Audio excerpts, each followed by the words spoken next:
Este episódio é um oferecimento da Canicos Moda Nerd, a primeira e única loja focada na moda nerd de super-heróis brasileiros. Acesse o site e use nosso cupom de desconto presente no link da descrição, porque o herói brasileiro veste Canicos! Spidercast, O podcast de cultura geek. Saudações, sejam bem-vindos a mais um episódio do Spidercast, o seu podcast favorito de cultura geek. Hoje nós temos o grande prazer de receber aqui no nosso programa o streamer e criador de conteúdo Gebirge, que há muito tempo eu queria trazer aqui no podcast e que tive a oportunidade de conversar com ele pessoalmente lá na Retrocon, onde pude fazer o convite pessoalmente e ele, mais do que prontamente, aceitou. Gebirge, tudo bem contigo, mano? Fala, Alfredo, beleza? E aí, amizades, como é que vocês estão? Tranquilo? E aí, amizade, tudo certo, mano. Ó, grande prazer ter você aqui no programa. Me lembro da época que você zerou Mega Man X enquanto andava em uma bicicleta ergométrica, hein? Sei, bons tempos, bons tempos. Tempos que não voltam, né? O pessoal diz, pô, tu devia fazer mais aí que você ia pegar um corpo massa. Uma vez só tá bom já. Cara, é tipo, vai pegar um corpo legal? Vai, mas tipo, também pode correr o risco de ter algum problema aí no coração também, né, pô?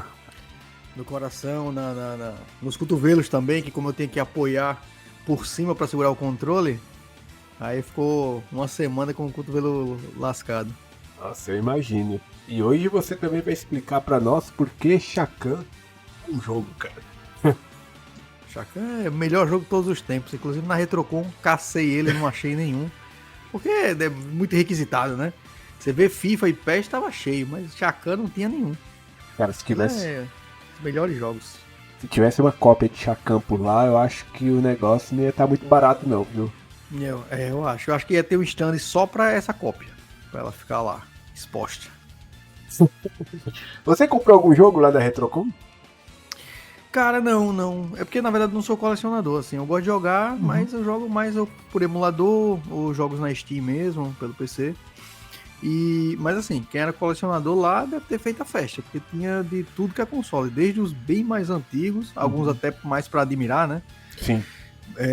Mas bem mais novos também. De tudo que é valor, de tudo que é. Aqui, alguns até mais raros, assim. Então, mas eu pude aproveitar jogando, né? Com os videogames que estavam lá, os superamas. Que aí foi muito bom. Tinha uma sessão só de videogame lá antigo, né? E eu acabei não sentando pra jogar ali, né, cara? Mas a galera tava se reunindo ali, jogando competitivo no Mortal Kombat, no Street Fighter também. Tava divertido. Era, não, o pessoal tava fazendo fila. Inclusive no fliperama lembrou muito lá das antigas, que era o pessoal tudo se espremendo pra poder jogar e fazendo fila. Olha, sou o próximo, sou linha. No caso, antigamente o cara gastava, né? Felizmente aí tava tudo liberado. Então o cara só precisava ter vontade mesmo pra jogar. Mas foi massa. Antes da gente seguir aqui com o nosso bate-papo, temos uma tradição nesse podcast. A galera que nos acompanha é tudo um bando de nerd que quer amplificar aí o seu repertório. Então, o que nos últimos dias você tem jogado, ou assistido, ou lido? Qualquer coisa novo ou antigo que você queira indicar pra galera que nos escuta neste momento. Cara, surpreendentemente eu peguei pra jogar o. Assim, eu tava. Na Retrocon, tava jogando aquele Mullet Mad Jack, que é um FPS com cara de antigo, né? Sim. Só que novo. Aí esse jogo me fez querer relembrar mais os FPS mais antigos. Aí eu comprei o Exen, lá de trás, que é sequência de Heretic. Joguei com ele, só que assim, eu tinha em mente que o jogo era um pouco mais bem feito, sabe? Às vezes quando o cara deixa pra lá. Só que botei uns mods e ficou um pouco mais legal. Mas aí eu me surpreendi que na Steam tem aquela. Não sei se você tá ligado, tem um lance que é família, né? Você tem alguns amigos que compartilham os jogos dos amigos desde que a pessoa não esteja jogando. Sim. E tinha lá o Doom de 2016. Peguei pra jogar e tô fissurado por ele agora. Nunca imaginei que fosse jogar, tava até pensando no Doom mais antigo. Mas. E não sou tão fã de FPS recente assim, mas quando peguei ele, fiquei, cara, esse jogo tava faltando aqui. Há quanto tempo eu tô sem esse jogo, né? E tô vidrado nele agora. O Doom de 2016 é foda, cara. Eu adoro esse jogo. Né? Eu adoro a saga Porra. Doom de maneira geral, né? E tem o Eternal, que veio depois dele, que na minha opinião é melhor ainda, cara. E isso não, inclusive na lista da família lá tem esse Eternal também. Mas eu pensei, não, eu vou pegar mais esse aqui, porque o outro, Uhum, como é o próximo, se eu for pegando e de repente fechar esse, aí eu acho que o Eternal vai ser uma boa pra. Eu imagino que a mecânica deve ser mais ou menos uhum. parecida, só que potencializada, né? Pelo que eu vi, Isso. o cara tem que rotacionar muito as armas para poder sobreviver no Eternal. Uhum. Do 2016 parece ser mais simples assim, que é mais o cara atacando, deixando o cara ferido e finalizando, né? Sim. De perto. Que é umas mortes bem gore lá, bem interessante. Você fez bem em começar pelo de 2016, que ele até hoje é um ótimo jogo. Só que tem muito relato de pessoas que foram pro Eternal e depois que jogaram o Eternal elas não conseguem olhar o 2016 da mesma maneira. Né? Não porque ele Hum, seja ruim, é porque o Eternal realmente evoluiu muito a mecânica, né? Ele ficou muito bom.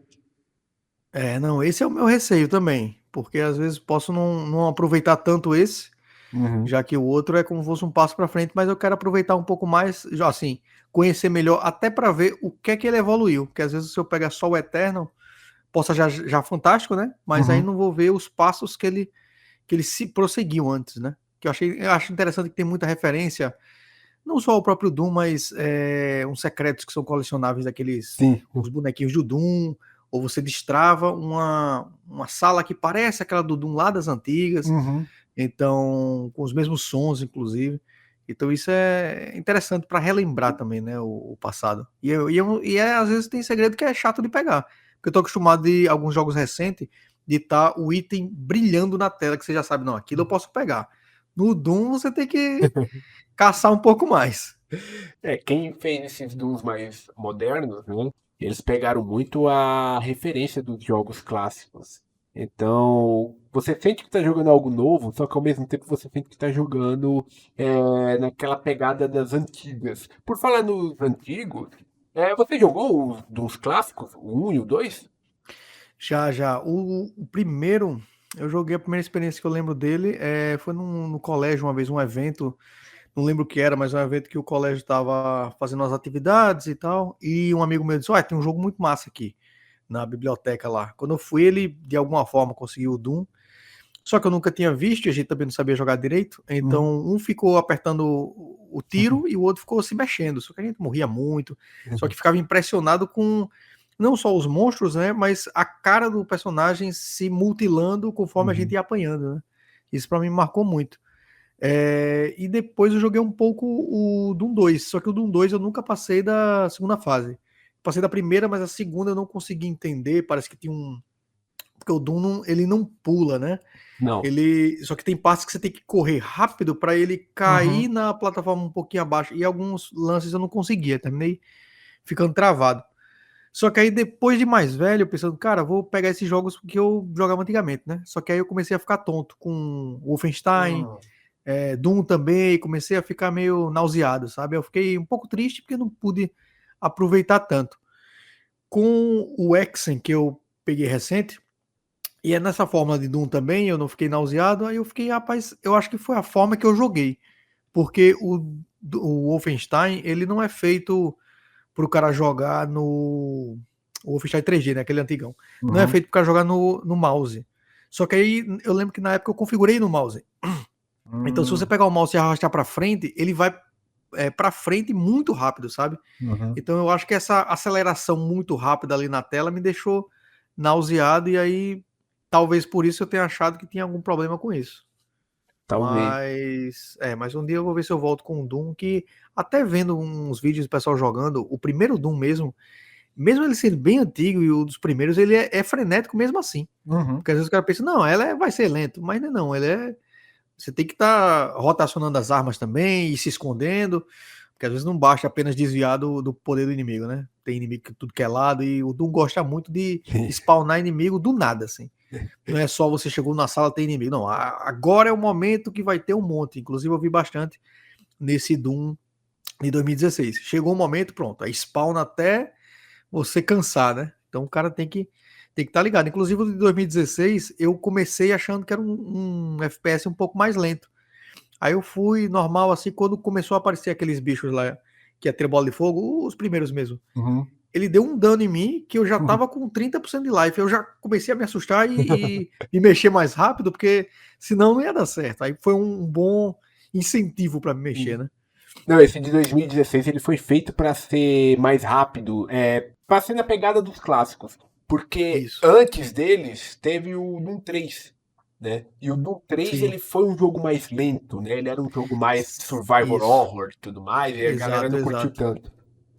Ele foi numa pegada mais justamente para dar mais medo, né? Então ele Sim, tinha umas armas poderosas, umas coisas, mas o ritmo dele era mais lento que o próprio Doom. sim. Aí eu acho que muita gente não gostou por causa disso também. Mas uma coisa que eu não sei se, porque eu não peguei tantos jogos recentes assim, o mais recente, fora esse do 2016, que é um pouco para trás, né? Não é para frente, é o BioShock, que Hum. a série eu fechei o 1, o 2 eu cheguei até o meio mais ou menos, mas eu acho que muda muito a proposta. E o Infinity eu não cheguei a jogar tanto. Só que eles são jogos que você tem que ir um pouco mais calmo, às vezes o inimigo é meio nervoso, mas você vai com mais calma. Nesse do Doom, eu achei interessante também a escalada.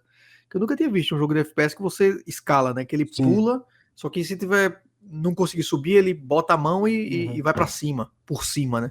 E isso eu achei interessante, algo simples, mas que eu nunca tinha pensado que outro jogo podia ter isso. Eu acho que esse lance de escalar, de fazer parkour, um pouco disso tem no Far Cry, né, que é uma franquia recente, de certa forma, aí da Ubisoft, né? Uhum. E tem um pouco disso, principalmente no Dying Light. É um jogo de zumbi que você joga cooperativo. Eu nunca joguei, mas eu sei que, apesar dele ser um FPS, o principal foco dele, o principal atrativo dele é que você faz parkour. Sim. Não, no caso esse já eu não cheguei a jogar, por isso que eu falei. Uhum. Eu me surpreendeu nele que foi o meu primeiro impacto dessa escalada, né? Mas surgiu em outros, deve ter impactado mais em outros. Teve um que eu joguei, mas não cheguei a conseguir jogar muito, que ele é um FPS, mas acho que ele é mais parkour mesmo. Eu sempre esqueço o nome dele. É uma menininha com voz japonesinha que tem um cabelo curto, que ela corre muito rápido e fica fazendo parkour meio que na cidade, assim. É Ah, interessante. Só que ele me deixou tonto com mais ou menos 1 hora de jogo, porque ela quer ser muito realista, né? uhum. Então é o fato da câmera, que é uma câmera meio. Acho que é meio Call of Duty um pouco. Sim, Que ela mexe os ombros, assim, né? Ela vai a cabeça pro lado e pro outro, pro lado e pro outro. Aí esse movimentozinho, pra mim, ele com o tempo quebra um pouco. Tentei Fear também, mas o sim, Fear ele também tem esse movimento bastante que quer puxar muito pra realidade. Eu prefiro mais um estilo do 2016 mesmo, sim. que ele anda reto, né? Ele Uhum. não quer ser tão realista assim. Sim. Você é ali. Tanto que quando ele botou o capacete, no começo eu fiquei, ih, rapaz, vai ficar que nem o Metroid Prime, que algumas coisas atrapalham na visão, mas depois a visão ficou como se nem tivesse capacete. O que eu Sim. achei muito bom para poder estar jogando. Ó, só pra constar, o nome do jogo que você falou, do parkour aí, é Mirror's Edge. Mirror's Edge, isso mesmo. E só pra finalizar essa parte do Doom, recentemente foi lançado uma coletânea com Doom 1 e Doom 2. E se caso você tiver, ou alguém dos seus amigos que fazem Family Share contigo, tiverem uma cópia do Doom 1 e do Doom 2 antigo, vocês podem resgatar essa coletânea recente de graça, né?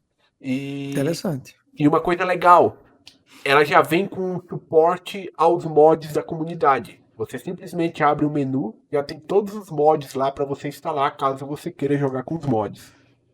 Pô, isso é legal. É bem bacana, cara. E, tipo, eu recomendo. É que nem você falou. Embora sejam jogos antigos, com algumas limitações, eles ainda são divertidos de jogar até hoje, né? Diferente Isso. de outros FPS. Eu não sei você, mas, tipo, eu jogava muito no meu PlayStation 1 lá, começo dos anos 2000, o Medalha de Honra, né? E hoje eu não consigo mais jogar esse jogo. Eu acho que ele envelheceu muito mal, né? E ele é mais novo que o Doom. Sim, sim, sim, sim, sim. É porque alguns jogos eles tentaram o 3D extremo, né? Uhum. Só que a época do Play 1 era uma época que estavam começando ainda. Sim. Tem muito jogo que, hoje em dia, alguns eu jogo. O Medal of Honor eu joguei, um amigo meu tinha. O jogo é até recente, ele é legalzinho assim, mas é outra pegada, é bem diferente Sim. do cara comparar, porque no Play 1 eu acho que poucos jogos, pra falar a verdade, se você Uhum. olhar o vista de hoje, assim, nunca conheci Play 1, vou ver, é que tem um gráfico realmente bonito, Sim. porque o 3G tava no começo, foi um avanço necessário, né? Mas alguns jogos, como por exemplo Symphony of the Night, era um jogo muito bonito. Tem Sim. alguns chefes que são, quando são 3D, aí começa a você sentir que não tá no Uhum. mesmo, na mesma frequência. Um jogo que eu acho que foi muito inteligente sendo feito, apesar que eu não sou super fanático, mas é o Crash Bandicoot, Ah, que sim. ele, ao invés de fazer um 3D explorando como um Mario World, ele simplesmente botou um caminho fixo, né? Que Uhum. você tem que seguir para lá e para cá, e aí ele detalhou esse caminho de modo que fica muito mais bem feito, às vezes, do que até o Mario, se você pegar para ver assim o jogo na prática, né? Eu atualmente, tipo, eu prefiro os Crash Bandicoot, né? Do que, por exemplo, jogar um Mario 64. Não que eu adoro Mario, mas Aham. tipo, pra mim a jogabilidade do Mario 64 não envelheceu tão bem como, por exemplo, do Crash Bandicoot. Tanto que recentemente recentemente não, uns anos atrás eles fizeram os remasters do Crash Aham, Bandicoot, sim. só mudaram os gráficos e ficou tudo ótimo, porque a jogabilidade daquilo ainda é perfeita. Era boa, é. Do Crash, eu acho que o que eu mais gosto é o 3, porque ele é mais fácil, só que no sentido de que ele é mais refinado também. Porque o primeiro, por exemplo, tem algumas coisas que é até covardia, assim, se você quiser só zerar, tudo bem. Aí você vai do seu jeito. Mas se o cara quiser fazer, coletar tudo, tem um negócio das caixas, né? Sim, Então você tem que saber quantas caixas vão ter. Muitas vezes, a primeira fase eu acho que já é assim: tem um cristal que você nem tem. Então você nem tem como coletar todas do começo. E se você morrer, mesmo se voltar ao checkpoint, todas as caixas você perde. Então é algo que força você toda vez a ter que estar jogando perfeitamente e já ter pego antes os cristais, sabe lá onde, né? Porque sempre estão escondidos. Aí o 3 eu já acho mais legal de jogar porque você mantém quando morre o checkpoint uhum, ali, é mais fácil de ver, os chefes são mais criativos também, não é uhum, apenas um chefe pulando para lá e para cá. Então acho que são jogos que a franquia, inclusive, ela evoluiu bastante, né? Apesar que alguns jogos são um pouco de imitação, né? O Crash de kart, tem aquele uhum. Crash Bash também. Só que o Crash de kart, apesar que Ele é é bom, imitação, é que nem o Diddy Kong Racing. Ele imita o Mario Kart ali, mas ele faz coisas que às vezes até melhor. sim, E a dificuldade dele é altíssima mais para frente. Os upgrades também, né? O jeito que é interessante como ele pega a fórmula do Mario Kart, mas ele pega elementos dele mesmo e ainda potencializa para ser um jogo novo, o que fica muito bom. sim. E esse lance do Crash 1 que você falou, isso é verdade. Era uma limitação, só que isso aí foi meio que ajustado no remaster, cara. Lá nesse remaster que saiu aí, você volta pro checkpoint e a quantidade de caixas que você pegou continua lá com você de boa e você consegue pegar a gema no final da fase. Daí, então isso é bom. É Então, só então melhoraram. melhoraram, só que a única coisa é que, tipo, tem umas. Se eu não me engano, são 5 gemas coloridas. Né? O resto são as gemas cinzas. As fases das gemas coloridas você tem que fazer ainda como no clássico. Só que, pelo menos, tipo, são apenas 5 fases. Uhum. As outras fases você pode fazer mais tranquilamente. Isso aí, cara. Isso aí foi uma Sim, sim, melhoria. sim. Tanto que eu nunca tinha feito 100% em Crash no PS1. Eu fui fazer quando saiu o remaster justamente por causa desse ponto aí. É. Que aí é uma facilidade que ajuda o cara que quer jogar o jogo, mas não quer dedicar parte da sua alma para aquele jogo, né? Sim. Que aí o cara pode aproveitar. Agora uma pergunta que eu diria que 90% das pessoas que conversam aqui comigo, elas não têm uma lembrança exata de como responder ela. Mas eu faço ela mesmo assim e com você não vai ser diferente. Você lembra quando foi a primeira vez que você teve contato com algum tipo de videogame? Realmente é uma pergunta difícil, porque normalmente o cara é bem pequeno, né? Porque Sim. assim, eu lembro de jogar Atari, mas eu lembro de eu bem pequeno mesmo, indo com meu pai atravessando a rua ali, de mãos dadas com ele, para uma locadora Uhum. para jogar Battletoads e o jogo do Tic-Tac, do Nintendinho. Uhum. Só que na época nem era Nintendinho, era o que tinha na minha cidade era só o Phantom System. Eu tive, Mas pegava, né, os cartuchos e tal. eu tive um Dynavision. Dynavision, pronto. Aí, eu acho que foi o Dynavision, o Phantom System, Turbo Game também, Sim, que vários galera criativa, né, fazendo sim, engenharia reversa para conseguir fazer esses jogos. verdade. E eu lembro de jogar esses dois, particularmente do Nintendinho, mas do Atari também não vou saber dizer qual o primeiro, porque um primo meu tinha, e logo depois tem aquele lance de que uma pessoa da família passa de videogame e às vezes passa ou o videogame ou os cartuchos para a pessoa que não tem. Uhum. E aí meu primo foi pro Master e a minha tia me passou os cartuchos dele tudinho do Atari. Então eu lembro de ter o Atari, mas do nada ter um monte de jogo, sabe? Uhum. Então não vou lembrar qual realmente, mas do Atari eu acho que o que eu mais gostava de jogar, além do Pitfall, era o do Polícia Ladrão, que era, acho que é Keystone Capers. É um policialzinho que vai correndo com um cacetete, né? E o ladrão Uhum. vai pro outro lado e você vai tentando subir até alcançar o cara. E quais foram os jogos que ao longo do tempo, né, você diria que foram marcando aí a sua vida? Cara, eu acho que foi o Ninja Gaiden 2, que tem um primo Uhum. meu tinha o Phantom System. Era o único jogo que eu lembro de jogar lá na casa dele. Então sempre ficou na minha cabeça. Às vezes eu alugava depois que eu tive o Super Nintendo, eu aluguei o Ninja Gaiden Trilogy. Aí eu jogava o 2 lá, por lá, Sim. né? Mas do Phantom eu nunca tinha jogado, não. Mas alguns jogos que me marcaram, eu acho que além desse e do Mario 3, que às vezes eu jogava na locadora, foi o Super Mario RPG. Porque na Hum. época eu não gostava muito de RPG, eu nem sabia o que era, na verdade. O jogo que eu conheci RPG foi o Phantasy Star, o primeiro, do Master System. Uhum. Só que, além do começo dele ser muito difícil, eu não sabia nem o que era RPG. Então eu enfrentava um inimigo lá que a tela ficava em primeira pessoa do nada, umas opções em inglês, e eu Uhum. tentava atacar o inimigo, às vezes ganhava, às vezes não. Aí eu continuava avançando. No próximo inimigo já morria, porque o life estava baixo, eu não sabia que tinha que matar inimigo, aí essa experiência ia me fazer ficar mais forte depois, e eu ia ter que ficar voltando na cidade para me curar. Isso aí para mim era Uhum. impossível de perceber. E no Mario RPG, como é um jogo muito mais simples, ele vai didaticamente mostrando, e tem um Mario lá que eu já conhecia, então foi mais fácil absorver o RPG do jogo. E depois eu até quis conhecer melhor o Phantasy Star e outros jogos. Aí eu acho que pra mim ele foi um dos mais marcantes. Phantasy Star eu só conheço de nome. Nunca parei pra jogar, não.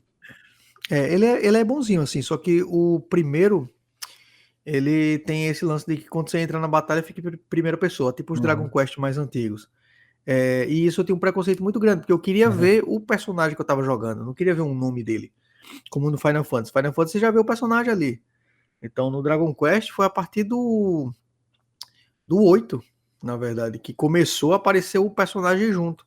Caso contrário, era só o inimigo, e eu não queria ver o inimigo. É bom para até para você sentir mais o Uhum. personagem, né? No Play 1, joguei muito Breath of Fire 4, que é muito bonito lá, o desenho dos personagens, você já vê eles atacando, ou se ele tá perto de morrer, ele tá sofrendo ali, ou tá morto, tá no chão, enfim.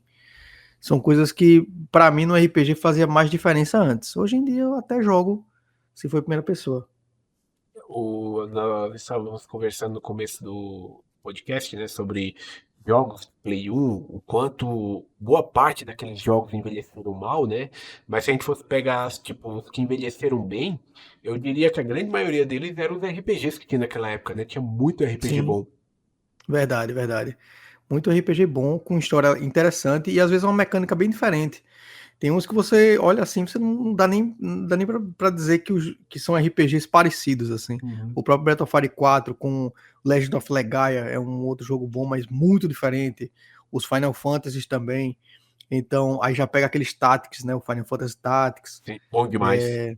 Bom demais. Tem um que eu gosto muito, que eu conheci só bem depois de velho com o emulador, o. Eita, eu queria falar assim que ele dissesse, mas não, é o Suicoden. Eu Ah, achava sim. que era um jogo de luta, porque a capa do Suicoden 2 é um monte de personagem assim, você acha que. E pelo nome, eu tinha um jogo do Game Boy clássico que chamava Toshiden Battle Arena. Aí esse Toshiden com Suicoden, pra mim e era de luta. Era jogo de luta do mesmo jeito. Aí passei um tempo sem pegar. Quando fui pegar, é um jogo que tem uma história fantástica.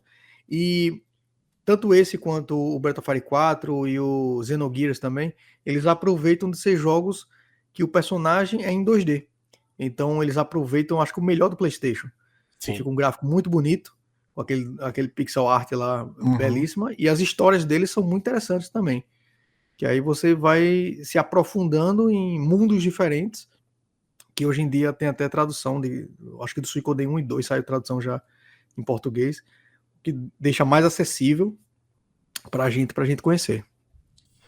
Essa época do Play 1 era uma outra realidade que talvez para muitos seja algo muito distante, mas assim, eu lembro que era o jogo ser bom naquele tempo, para ele ser revolucionário, ele tinha que ser 3D. Ele tinha que Sim, estar dentro dos parâmetros estabelecidos para aquela geração, né? Então, tínhamos jogos 2D no PS1, mas era uma minoria. E quando tinha um jogo 2D, eu, pelo menos naquela época, eu lembro que eu olhava e falava, putz, esse jogo 2D aqui no Play 1, ele é muito bonito. E eu queria ver mais coisa 2D no PlayStation 1. Porque o hardware do PlayStation 1, para fazer jogo 2D, se ele fosse explorado nesse sentido, a gente ia ter hoje muito mais jogos, assim, tipo, foda que daria pra gente sentar e ainda jogar ele, sabe? não, verdade. Tanto que tem muitos jogos assim. Muitos não, né? Muitos é uma palavra muito forte, mas em comparação aos outros que tinham do PlayStation, tem alguns que dá pra lembrar bem, assim, o Strider 2, ele é muito bonito e rápido, Sim. né? Tem esse detalhe também. Vários jogos de luta também que eram 2D, eram mais rápidos e aí davam uma impressão um pouco melhor. Eu, curiosamente, eu mudei a visão depois que fiquei mais velho. Quando eu era mais novo, tirando o Symphony of the Night, que pra mim foi um marco muito diferente, Uhum. porque a trilha sonora era muito envolvente, mas jogos normalmente quando eram 2D assim, às vezes eu pensava, vixe, isso aí é Super Nintendo, tá... tem que ser 3D, sabe? Eu tinha isso na Uhum. época. E aí fui deixando muita coisa de lado. Mas com o tempo, mais pra frente, fui pegando saudade daqueles outros jogos. Ficava, cara, mas esses jogos são legais. Às vezes ia revendo, né, os do Play 1 em 3D e terminava não batendo tanto Uhum. a visão, assim. Tem alguns que hoje, por exemplo, é revolucionário, até um crime a pessoa falar contra, mas eu na época achava ele não tão legal assim, que era o Silent Hill, que ele era totalmente 3D, tinha aquele lance Uhum. da câmera tá como fosse uma névoa, né, pela Sim. limitação, mas para dar uma ambientação pro jogo, que eu lembro que eu joguei 5 minutos ali para ver se era o jogo para você comprar, né, que a pessoa poder testar os 5 minutos, Sim. e o cara, esse aí eu não quero de jeito nenhum. Do mesmo jeito, é, hoje em dia eu já curto ele bastante, apesar que eu prefiro a ideia do Resident Evil, que pegaram aquele gráfico pré-renderizado, Sim. botaram de fundo, e aí hoje em dia ele envelheceu muito bem. Sim. Porque quando você vê assim, ele já é um gráfico bonito, que o personagem tá meio que brincando ali, né? Diminuindo e aumentando para dar aquela noção de profundidade que fica melhor. Hoje em dia, eu acho que uma das franquias que eu mais gosto de jogar, assim, é a do Mega Man Uhum. X, Mega Man clássico.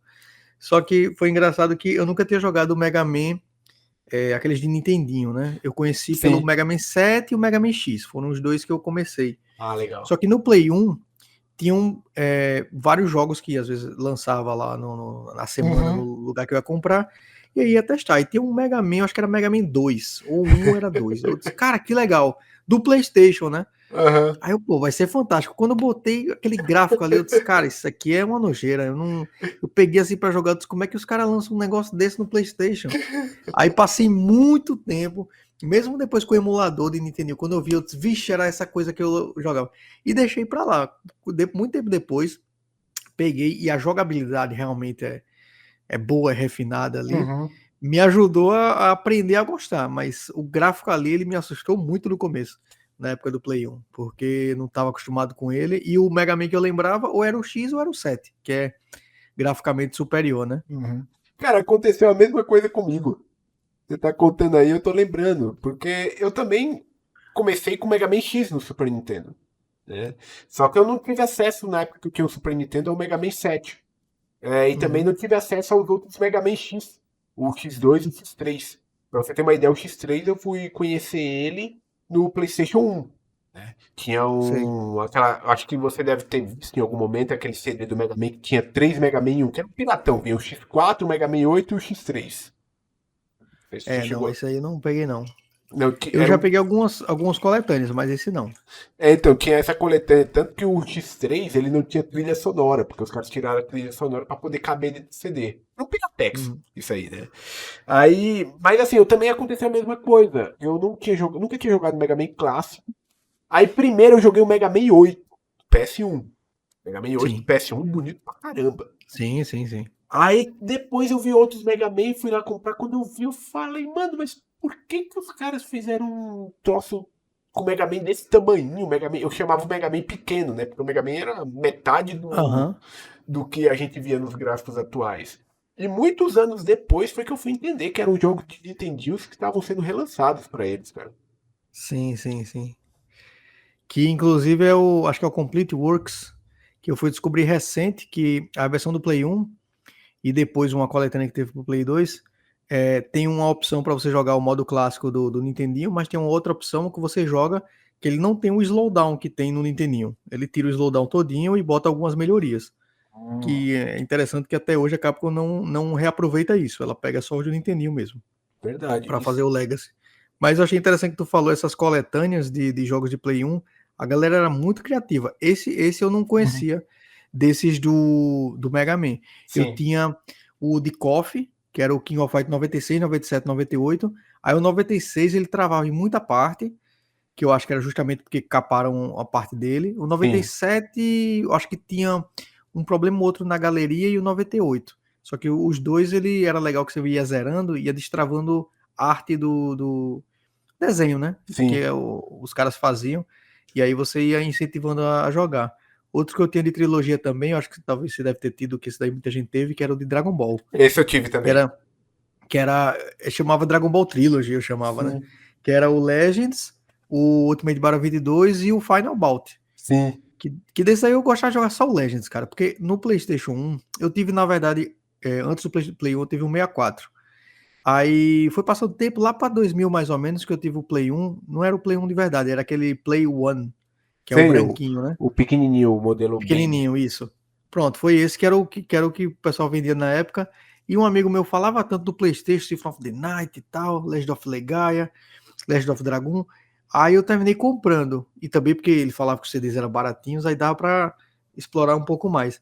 Sim. Aí eu pensei, para incentivar o meu pai a comprar também, Uhum. eu juntei dinheiro e comprei um CD desse Dragon Ball Trilogy e do Mega Man X4 em um memory card. Aí Uhum. eu ia pra locadora pra ficar jogando lá. Aí eu gostava de jogar Breath of Fire 3, mas os meus eu jogava também. Só que como a locadora era assim, era meio perigosa também. Aí meu Uhum. pai com receio assim, não, vou comprar pra esse menino, senão ele terminar sendo assaltado aí nessa locadora. Aí comprou, pronto. Aí eu comecei a jogar mais ainda os meus. Mas do Trilogy eu gostava de jogar praticamente era só o Legends, que eu Uhum. achava mais parecido com Dragon Ball, em si, assim, que o desenho representa. E o Final Bout eu gostava de um modo que você upa o personagem. Você escolhia o personagem lá e você ficava enfrentando os inimigos. Eu não sei qual era o nome do modo. Eu Que aí eu lembro. escolhia, por exemplo, o Vegeta. Aí ele ia ganhando nível, assim, enfrentando mais inimigos. Eu achava isso fantástico. Aí ia salvando o memory card para toda vez upar mais um pouquinho. Quando você jogava o Legends na época, o anime já tinha passado todo aqui no Brasil?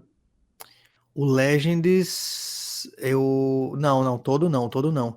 Eu acho que tava na parte do Freeza. Uhum. Ficava o Freeza e repetia. Eu acho que tava mais ou menos nesse detalhe aí. Foi na Aí eu mesma conhecia época. o começo ali, porque o Legends eu acho que é só. Não, não, o Legends ele meio que engloba tudo. Ele vai até o Majin Buu, cara. Mas até o Majin Buu. Aí com o tempo eu ia, eu enquanto jogava, ia assistindo um pouco mais, e aí, eita, agora tem esse cara, agora tem aquele, aí ia incentivando pra jogar mais.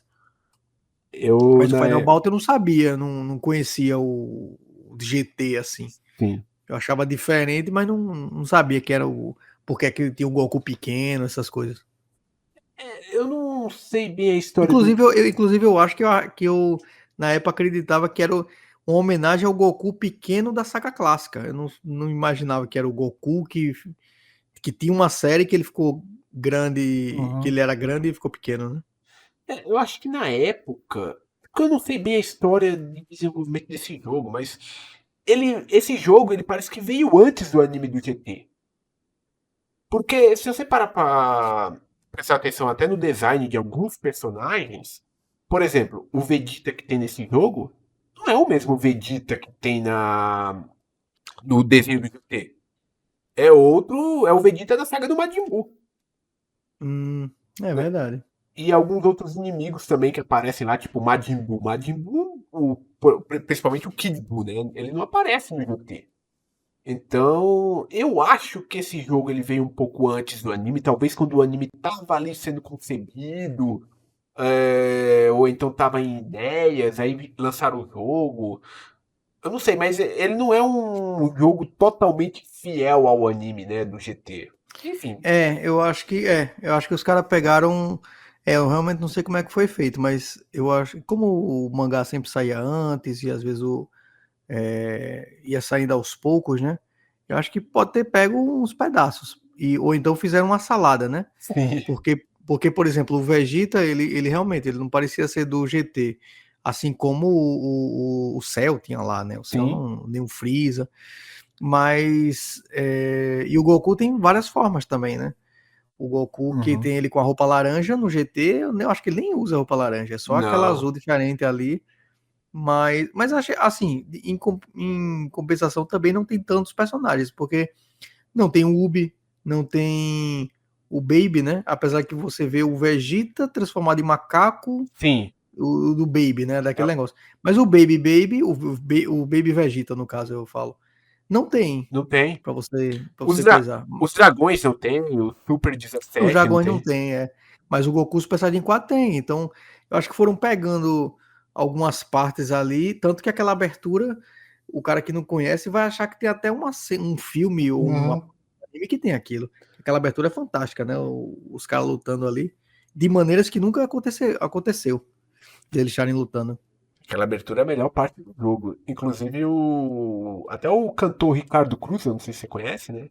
Conheço, conheço. Ele gravou uma versão dessa música, cara, e ficou muito Ele tava boa. até na Retrocon, não foi? Ele tava lá participando dos palcos, né? E Aham, também divulgando o livro dele, que ele lançou do Jasper. foi. Eu vi também num palco lá que ele tava cantando a música do Jaspion, Jundô Interessante, a música da abertura lá. Foi. Foi Isso muito bom. eu não cheguei a ver, eu ouvi de longe. Eu falei, opa, isso aí é o Ricardo Cruz. Aí eu fui lá, velho. Tu conhece já o Ricardo? Já vi aqui Sim, no sim, sim. podcast, já conheci ele pessoalmente em outros eventos e tudo mais. Aí eu fui lá falar com ele. Mas o cara é sensacional, cara. Ele manja muito, principalmente do japonês. Sim, não, ali ele manja muito e canta muito também. Canta. O cara é foda pra caramba. Você está ouvindo Spidercast, o podcast de cultura geek. Tanto você já comentou aqui, mas também acompanhando você, né? E vendo os vídeos. Inclusive, você fez um vídeo não tão recente, mas que você reagiu a um vídeo do Nerd Show lá, que ele fala do Donkey Kong, né? Do Sim, do Donkey Kong. por que que o Donkey Kong 3 acabou com a franquia e tudo mais. E lá você menciona, né, que você teve Game Boy. Isso. É, Teve sim. você foi, eu acho que não vou dizer um dos poucos, né? Mas o Game Boy era uma coisa muito visada por muita criança naquela época, né? Como foi essa experiência de ter um Game Boy naquele tempo, nos anos 90? Cara, o primeiro que eu tive foi aquele mais clássico, que é o tijolão cinza, né? Uhum. É pesado ali, grande. Eu não lembro quando eu adquiri exatamente, mas foi um pacote que uma vez eu procurei na internet e nunca achei. Que hoje em dia eu acho que também não daria para fazer, que era uma venda casada. Não era o Game Boy em si. Era como se fosse um pacote. Tinha um menor, que era o Game Boy, que ele vinha naquela caixinha clássica lá que parece que lembra um 3D, né? Da mão de um personagem segurando o Game Boy. Uhum. Dentro vinha o Tetris.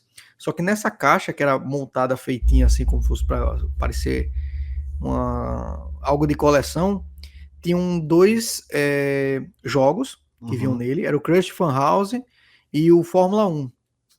E vinha uma ponchete também. Hoje em dia nem existe mais ponchete. É uma ponchete Uhum. cinza com o nome Game Boy. Aí eu achava fantástico isso aí. Levava a ponchete, o trambolho todo. Aí eu achava muito massa porque podia jogar em qualquer lugar. Né? Sim. Aquela premissa. Pô, faltou energia, dá pra jogar. Sim. Só que é aquela coisa, faltou energia de dia, né? Porque era difícil de enxergar também. Uhum. Mesmo no sol, você tinha que ver. Não podia, a luz não podia ser diretamente, senão não dava para enxergar. Você tinha que pegar um ângulo certinho ali para estar jogando. E quando a pilha estava acabando, ia ficando cada vez mais fraco. Então, às vezes, dependendo do jogo, se salvar, você tem que prestar atenção logo para salvar, logo para não perder. E 4 pilhas gastava muito, viu? Na época que eu não lembro se era comum pilha recarregável, Acho que não. mas eu lembro que eu pegava algumas, mas eventualmente não ficava jogando tanto para não ficar gastando tanto também. Mas tive muito jogo bom.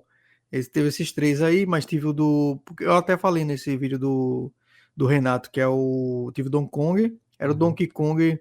Uma vez que eu fui para Recife, foi o Donkey Kong 94, que chamam, né? Que eu chamava o Donkey Kong do Mario, porque o cara joga com o Mario. Sim.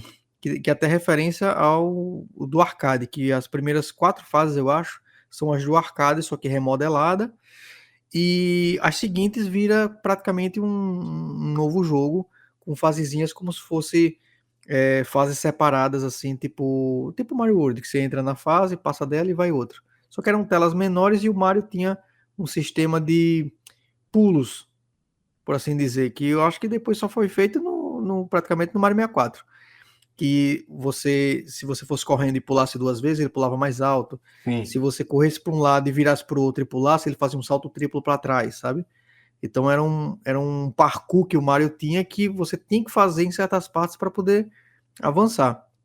E eu tive também o Mario, não, o Donkey Kong Land, que ele é, bicho, é como se fosse o Donkey Kong Country, só que muito mal feito. E as fases são diferentes, mas você tem que abstrair um pouco. Mas é aquela coisa, quem não tinha um Donkey Kong do Super Nintendo, era o jeito ali. Era aquele Donkey Kong que o cara tinha para jogar. Mas É, era legal na época. era um console, obviamente, muito mais limitado, né, do que o que se tinha nos consoles de Aham, mesa, né? sim. Mas eu acho que era isso que você falou. Naquele tempo, só o fato de você poder jogar em qualquer lugar, num aparelho portátil, né? É claro que aqui no Brasil a gente não ia levar isso para todo lugar, né? Porque, enfim, mas só o fato de você poder jogar aquilo num portátil já era uma Uhum. revolução por si só.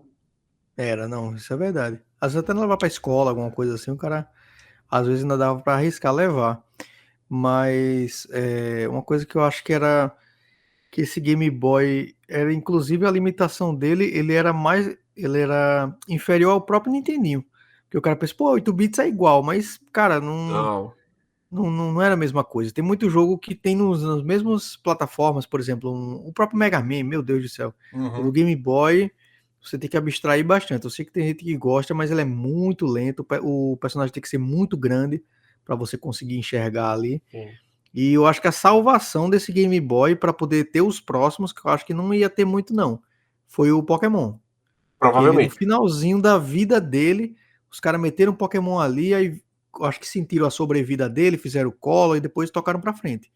Porque eu acho que ali foi o segundo impacto, digamos assim, né, entre aspas, que eu acho que fez a galera querer comprar. Eu quis muito. Eu tenho até hoje o Blue, Uhum. que eu tive na época. Só que esse Blue, eu lembro que já tinha um anime passando, em revista, tinha uma revista que eu gostava muito, que era Nintendo World.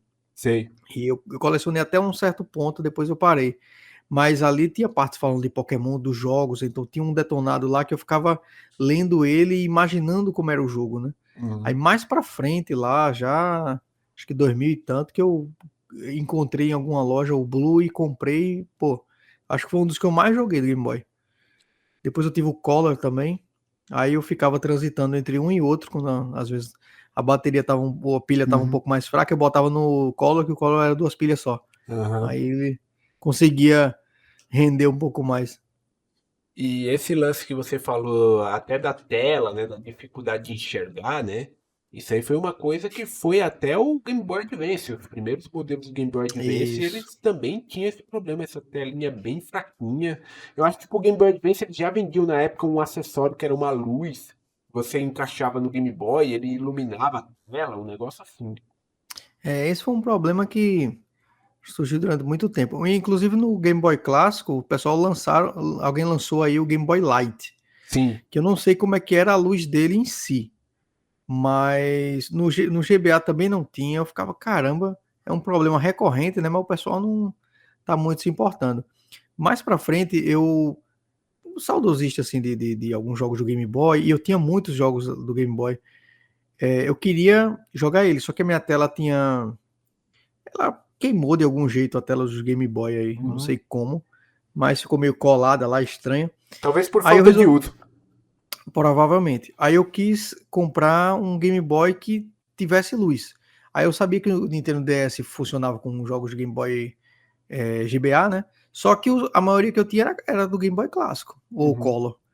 Aí eu procurei, eu lembro que eu achei o Game Boy Advanced SP, Sim. que ele tem uma luz própria. Uhum. Aí eu comprei, só que a luz dele, bicho, era como se fosse uma luz de, sei lá, uma lâmpada de quarto, só que bem pequenininha. Aí ela iluminava onde a lâmpada pegava. Não era tão bom, sabe? Era Ah, fraquinho. Eu fiquei, sim. cara, isso aí é... Aí eu descobri um pouco depois que tinha o Game Boy Advance SP Brighter, que ele tinha uma luz própria que era melhor que essa. Aí eu vendi esse, comprei o outro, e a luz dele é como se fosse a do DS. Ela é própria, ela não é uma luzinha dentro danada, Uhum. sabe? Que nem o outro. Ele tem uma luz própria e você aperta, aí pode ficar mais forte ainda, vai gastar mais bateria, né? Mas perfeito. Aí o cara, era o que eu precisava. Aí fiquei jogando os Pokémons que eu tinha, todos os outros jogos. Eu lembro que quando eu comprei esse, era a mãe de um menino que não queria mais jogar esse videogame. Aí veio alguns cartuchos junto. Eu lembro que veio o Wario Land 4, que era Boa. original. Eu lembro que tem até gradiente lá atrás do negócio. Uhum. Tinha o Mega Man Battle Network 5, apesar que era pirata, mas ele salvava direitinho. Então, alguns jogos que eu pude aproveitar. Então, aí comprei também um cartucho do GBA com aquele que bota aquele mini SD. Uhum. Aí entupido de jogo também. Aí pude jogar tudo que é jogo. Aí foi muito bom, porque era o que para mim era o que precisava. E a tela abria e fechava, né? Sim. Aí protegia. Só que muitos anos depois, eu sem usar, a tela também ela se estragou que nem a outra. O que eu fiquei meio que sem entender que eu achava que por ela fechar a tela ia estar protegida, mas não. Aí, coisa do mesmo jeito. Talvez desse para alguém ajeitar ou tirar trocar, né, a tela. Mas aí isso aí me decepcionou muito, que aí eu pensando, pô, mas se outro for pegar e não ficar usando, ele vai queimar do mesmo jeito. Eu tinha um 3DS, que é um console, de certa forma, tipo, 100% dos portáteis, foi o último que a Nintendo Aham. lançou, né? Sim, sim, sim. E tem jogos excelentes lá. Sim, e eu tinha aquele modelo New 3DS, né? Que foi o último mesmo de todos. Sim. E Que era o assim, que era a tela um pouco maior, né? isso. E eu tinha o maior cuidado com ele e tudo mais. Só que assim, nos últimos anos, assim, eu não jogava tanto nele, né? Uhum. Ele ficou um pouco parado. Aí um dia, quando eu fui jogar ele, que eu ligo ele, e uma baita de uma listra roxa na tela. Ixi.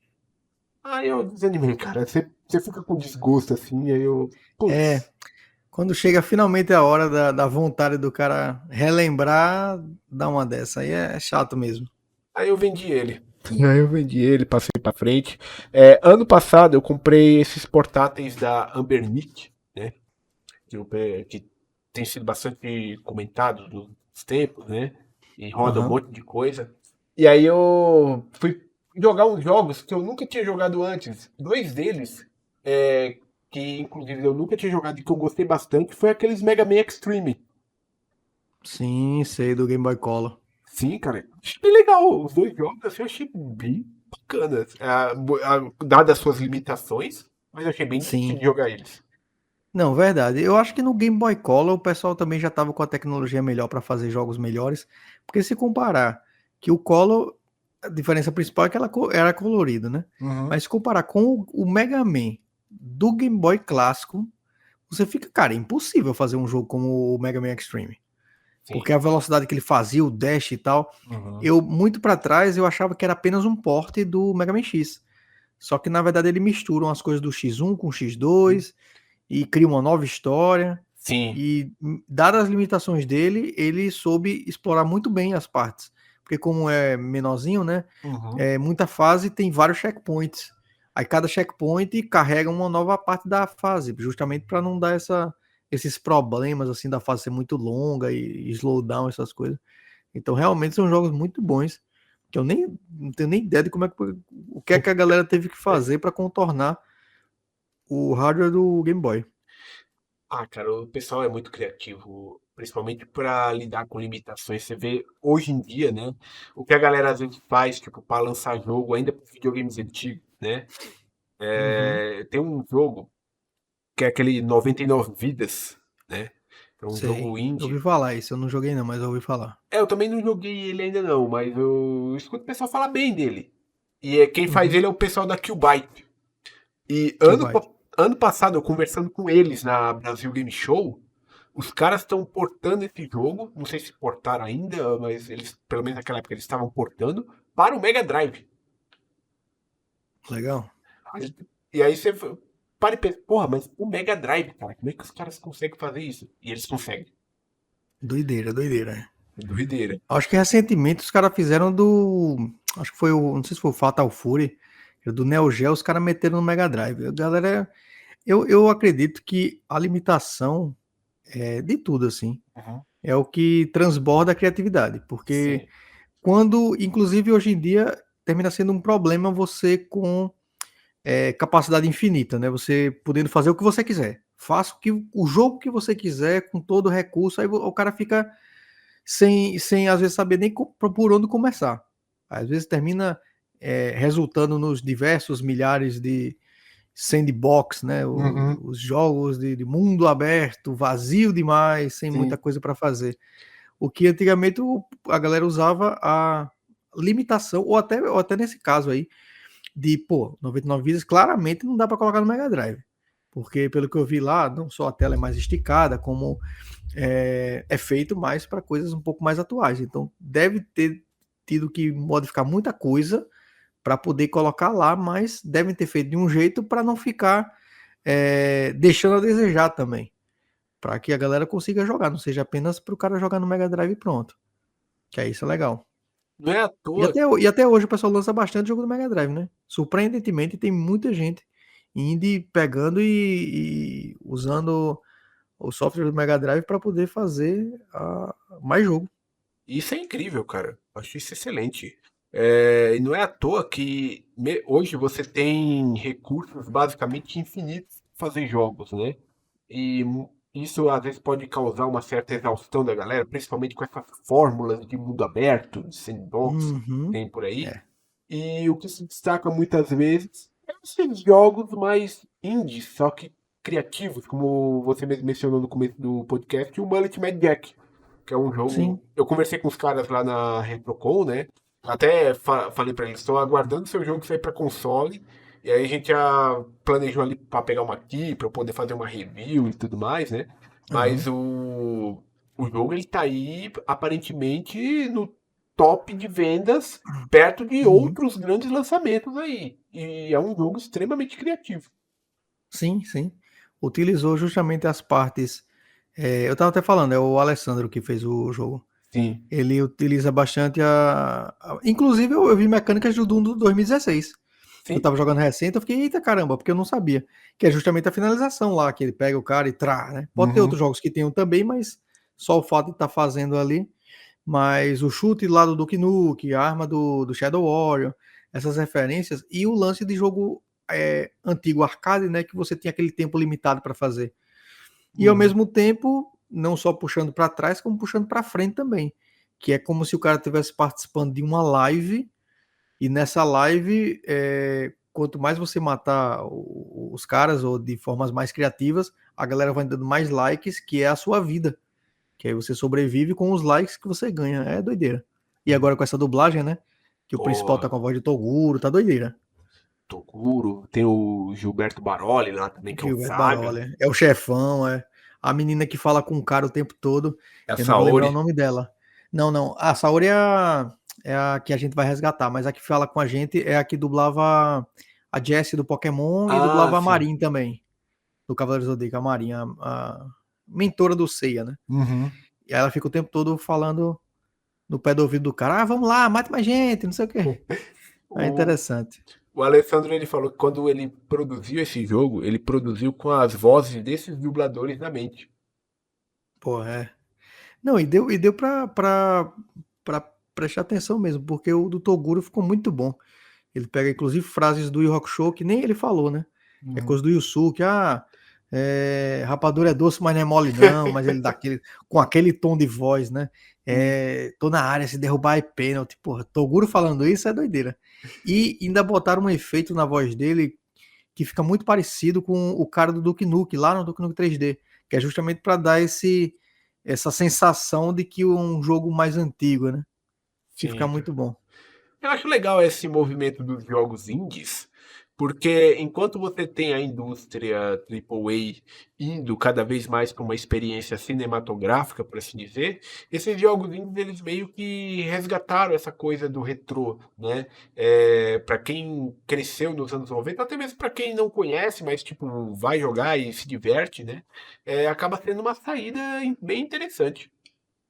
Sim, sim, sim. E muitas vezes é pela própria criatividade, porque como a AAA, o pessoal faz, como você falou mesmo, uma coisa cinematográfica que eu imagino, inclusive, que em gastos deve igualar ou superar muito filme.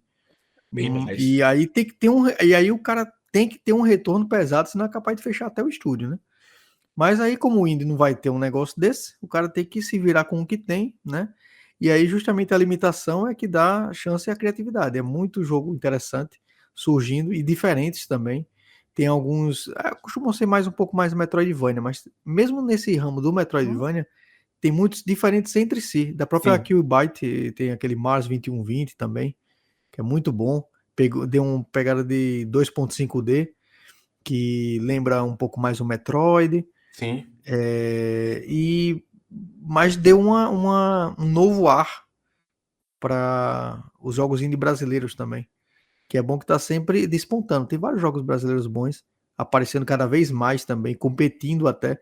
É até Uhum. como pô, um jogo indie batendo de frente e tendo uma reação positiva da galera maior do que muito jogo esperado pelo pessoal.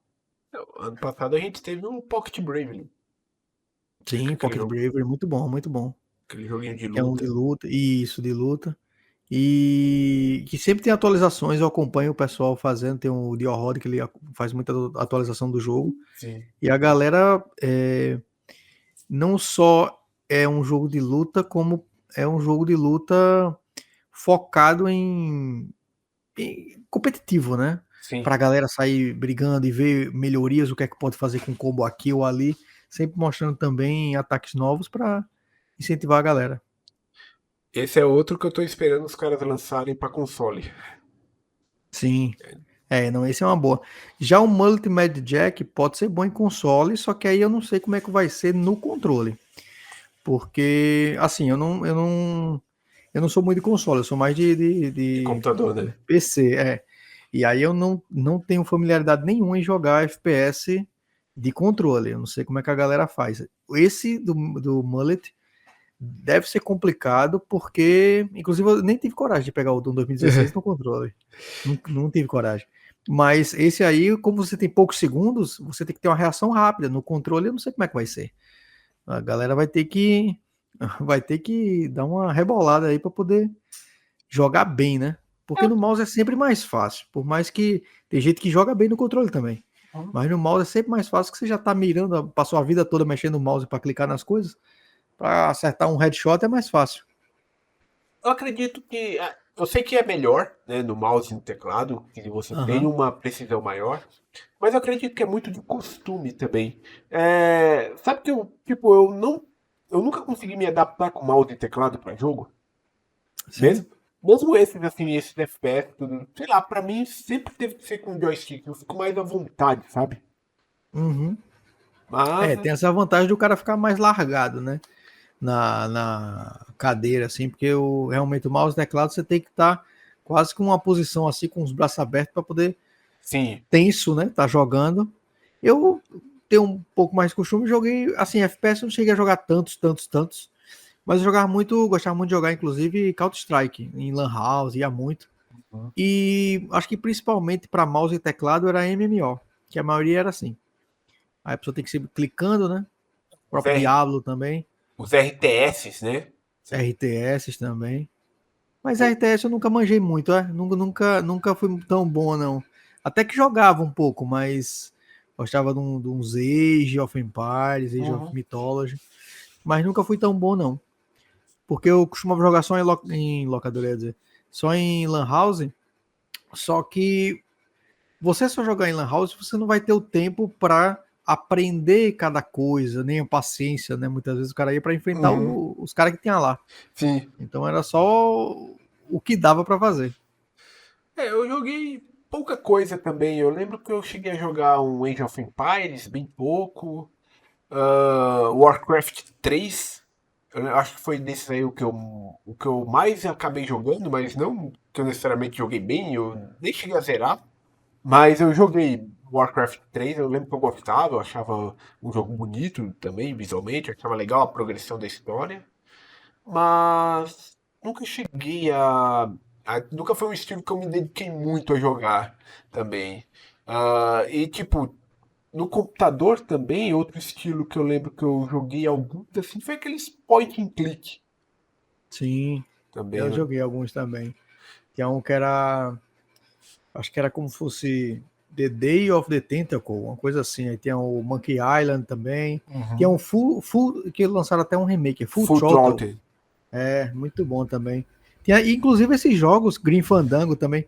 Curiosamente, eu não sei se tu lembra, mas eles tinham dublagem em português. Tinha, tinha. E era boa, pô. Era Era boa. engraçado, né? Porque era o comecinho lá para trás de PC, o negócio não era nem 2000 ainda. Uhum. E quase todos eles tinham, pô, de dublagem boa. O Grim Fandango era hilário, as falas ali. Diversas falas diferentes, como é que a galera fez assim. Aí hoje em dia, às vezes, tem até coisa que até hoje tem certas empresas que não botam, né? Tem. Mas lá para trás, meu amigo, mais de 20 anos, os caras já faziam, e eu acho que era com gente desconhecida, porque você não era um Toguro ali, sabe? Uhum. Que você reconhecia, mas eram pessoas um pouco diferentes. E dos jogos que tu falou, eu acho que um dos mais importantes, eu acho que até hoje, assim, pra galera, foi esse Warcraft 3. Que o personagem tinha um. Além de ser um RTS normal, tinha os heróis, né? Sim. E aí você escolhia alguns heróis, dependendo da raça, tinha acho que uns dois, três. Você escolhia um deles, e aí ia evoluindo, que foi o que virou depois o Dota, que depois Uhum. virou o, o outro lá, esqueci o nome. Teve E o LoL, né? o E LoL. aí virou praticamente uma comunidade própria por causa do Warcraft 3. E eu acho uma pena que a Blizzard, ela deu pouca importância para o remaster do jogo, né? Ela lançou um remaster todo cagado na época, lá em 2020. Ainda tirou, fez com que o original, que a galera que tinha comprado o original na época parasse de funcionar, tirou o original da loja. E hoje só vem esse remaster que ficou bem aquém das expectativas, cara. Era um jogo que ela poderia ter tido um pouquinho mais de atenção, um pouquinho mais de respeito pelo que ele representa, né? É uma pena. Às vezes tem empresa que não se importa muito com certas coisas, né? Eu não digo nada com relação a servidores. Às vezes fica complicado manter um servidor lá para trás, né? Uhum. Inclusive eles estão nesse samba até hoje com o World of Warcraft, né? Desde muito tempo atrás até hoje Tá mantém aí. o jogo vivo. Mas desses daí, eu acho que um que me surpreendeu positivamente até foi o Diablo 2, Sim, que foi o Resurrected, apesar que ele é assim, ele puxa mais do PC do que uma pessoa normal gostaria que puxasse. Ah, sim. Mas pelo fato do gráfico dele ter dado um tapa no visual, o jogo é basicamente o mesmo. Ele Então, é. tipo, o cara que gostava do Diablo 2 é o mesmo jogo, só que o gráfico coisado, é melhorado, né? Widescreen e tunado. E Aí o você cara, pode pô, mas. mudar pro clássico também, se você Exato, quiser. era isso que eu ia dizer. Pô, não gosto. quero o antigo. Pô, aperta um botão, fica o antigo. E você ainda pode ter a vantagem de você ficar com o antigo, ele tá em português, dublagem, dublado também. Aí você pode jogar o antigo dublado, aí ter. Eu não vou lembrar todos, mas o Druida eu acho que é o Guilherme Briggs, o Paladino é o dublador que faz o Yoga. Inclusive eu tentei jogar ele com um Paladino de gelo só pela piada mesmo. Tem mais alguns assim que são bem conhecidos também de pessoas. E da galera que você interage, dos personagens, o primeiro que você interage que é um cara que leva de uma cidade a outra, chama Warrive, é a voz de Toguro. Aí é bom que tem sempre esses personagens aparecendo pra gente. Você comentou aí de como eram as dublagens antigas, né? Eu lembrei aqui que no começo do ano, eu entrevistei eu entrevistei dois Mauro. O Mauro Ramos, que é um dublador bem conhecido, Maurão, e o outro também é o Mauro, que é o Mauro Eduardo. É esse aí, o Mauro Eduardo. Sei qual é. O Mauro Eduardo é o Kaiba, né? Não, Com certeza. ele é... Como é que eu posso dizer? Ele é o Incrível Hulk nas animações. Ele Certo. também é o Rei Vegeta no Dragon Ball. E é o Capitão Black nas aventuras do Jack Chan. Acho que esses são os mais conhecidos dele. Eu não. E ele também dublou talvez um dos primeiros jogos a terem dublagem naquela época, que foi o primeiro Max Payne. Max Payne. Que Eu acho que o Max Payne foi pra PC, não foi também? Tinha pra PC e pra PS1, mas somente no PC era dublado. Acho que por isso. E ele contou pra mim como era a dublagem naquele tempo, que não é a dublagem de um jogo naquele tempo, que era um processo totalmente diferente do que é hoje em dia. Ele conta, parece que ele dublou, parece que uma biblioteca, num negócio assim. E era outro processo, assim, e tipo, a qualidade ficava boa, né? Naquele tempo a gente lembra das dublagens. Tinha um outro point and click que eu jogava naquele tempo, que era o point and click do Drácula. Não sei se você chegou a jogar. O jogo do Não cheguei a Drácula. jogar, não. Mas era dublado também. E tipo, eu não sei se era porque naquela época a gente não tinha muito costume de ver jogo em português. E a gente via, achava incrível. Não sei se eu teria que revisitar essa dublagem pra ver. Né? Mas os processos Sim, eram eu outros. também não cheguei a ver, não. Não cheguei a ver, não. Cara, é pior que eu jurava que que o Mauro Eduardo era o. Pode ter outro Mauro Eduardo, né? Era o Pode. dublador do Kaiba que fazia o Homem-Aranha lá dos anos 90 também. Ele Não, dublou acho que um Akira. esse é outro Mauro mesmo. Mas o nome dele é Mauro mesmo. Também, né? É, E o Maurão que você falou é o que é o Mauro. Eita, não, só o corrigindo. primeiro Mauro. O Mauro Eduardo é realmente esse que você falou. Mas, Sim. mas o que veio aí, que dublou o Max Payne, é o Mauro Castro. Sim. Que buga a cabeça Entendi. É mesmo. muito Mauro, é muito. E o primeiro que você falou, o Mauro Ramos, que o Mauro Ramos, ele eu acho que hoje em dia é o mais. Eu acho que é um dos mais conhecidos, né? Dublou o Pumba, dublou Sim. o Shrek. O Shrek, assim, né? Teve o Bussunda, né? Mas teve o Shrek, que inclusive. Eu vi um podcast ele falando que ele foi escalado para fazer o primeiro Shrek. Aí ele gravou ali, só que a galera depois teve a ideia de utilizar o Bussunda e a voz dele foi a voz guia pro Bussunda para fazer o coisa. Mas ele tem muito personagem também. Inclusive, teve um filme do Tintin que o que faz o Capitão Haddock é o Isaac Bardavi. Na época ele não fez o Isaac Bardavi, não sei porquê também. Não sei se ele já estava aposentado, não sei como é que foi. Mas o Mauro Ramos substituiu ele e ficou muito bom. Porque eu fiquei, cara, eu acho que vai ficar diferente, tá? Mas ficou excelente, que ele se adapta muito fácil, né? Sim. Ele faz do bonzinho pro vilão, que às vezes o cara nem percebe. Porque tem gente que lembra do Pumba assim, mas quando você vê ele fazendo um personagem sério, você fica, caramba, não dá pra perceber que é o mesmo. Ele dublou, cara, o professor Girafales na nova dublagem da Multishow, do Chaves. Eita, essa eu não sabia, não. Então, eu fui saber um tempo desse também, né? É porque assim, essa nova dublagem do Multishow, ela não é tipo a dublagem clássica que a galera comenta tanto, né? Mas, tipo, ficou legal. Eu fui dar uma olhada por curiosidade pra ver como ficou e ficou muito bom. Tem alguns antigos também, dos dubladores, porque tem alguns antigos que ainda estão vivos, né? Sim, Que é da Dona Florinda, o do Seu Madruga, é, os dubladores. os que estão vivos na dublagem do Multishow, eles trouxeram todos. Ah, legal. A Dona Florinda, É o Kiko, né? o, Que é o o Nelson Machado. Nelson Machado voltou a ser o Kiko, né? O Carlos Saider fez o Seu Madruga. Seu Madruga. Agora, a Chiquinha, eu acho. É que a Chiquinha, na verdade, mesmo na época clássica, ela teve umas 2 dubladoras. Só que a gente não percebe. Aham. Mas uma das dubladoras clássicas da Chiquinha voltou a fazer ela. E Eu outra, imagino que deve ser a Cecília Lemes, né? eu acho Acho que que é. é, Eu acho é que é aquela que Cecília. mais fez. E o que foi substituído foram os que morreram. Né? Que já não. Exatamente, é. Aí não O tem do o que fazer. Chaves, né? Aí não tem o que fazer. Inclusive, sobre dublagem e videogame, eu esqueci o nome, o dublador do Seu Madruga, ele fez bastante coisa da Blizzard.